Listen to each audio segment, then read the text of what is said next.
maintenant de la navigation au sein de Photoshop. Donc pour cela, au menu Fichier, nous allons faire Ouvrir. Nous allons atterrir dans cette fenêtre où, sous la forme de l'arborescence, nous allons pouvoir regarder les fichiers à notre disposition. Ici, le fichier Coliseo nous permet de voir une imagette du fichier en question, quelques informations techniques concernant son poids, son format. Là, vous voyez que le fichier est en JPEG, et les indications concernant ses dates de création et de modification. On voit que le fichier fait 18 mégaoctets, donc nous allons ouvrir ce fichier.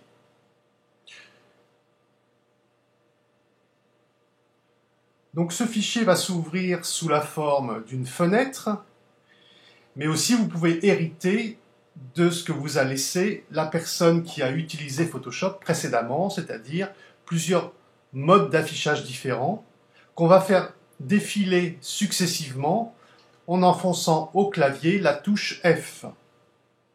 Donc sous la forme d'une fenêtre, puis sous la forme d'un fond gris, le même fond gris mais sans le titre du fichier, puis à nouveau un fond noir, et on revient sous la forme d'une fenêtre.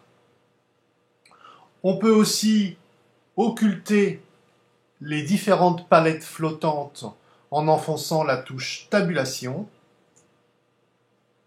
Et quand on renfonce cette touche Tabulation, les palettes réapparaissent.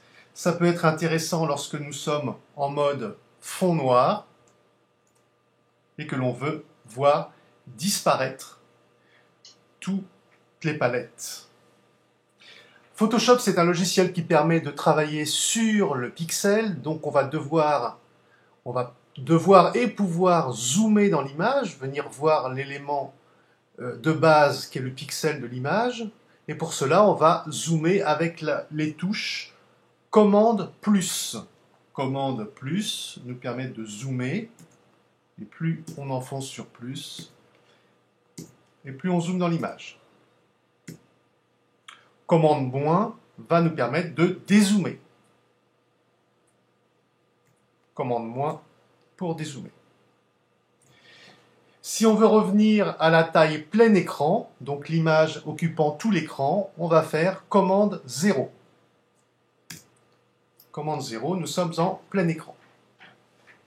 Si on veut zoomer sur une zone particulière de l'image, par exemple si je veux zoomer sur ce personnage qui est à gauche de l'image en jaune, j'enfonce les touches commande et barre d'espace, et vous voyez qu'ici apparaît une loupe, et je clique, glisse autour du personnage que je veux agrandir, et il devient mon plein écran. Donc, commande 0, la fenêtre occupe tout l'espace, et commande barre d'espace, je viens cliquer, glisser et zoomer en plein écran.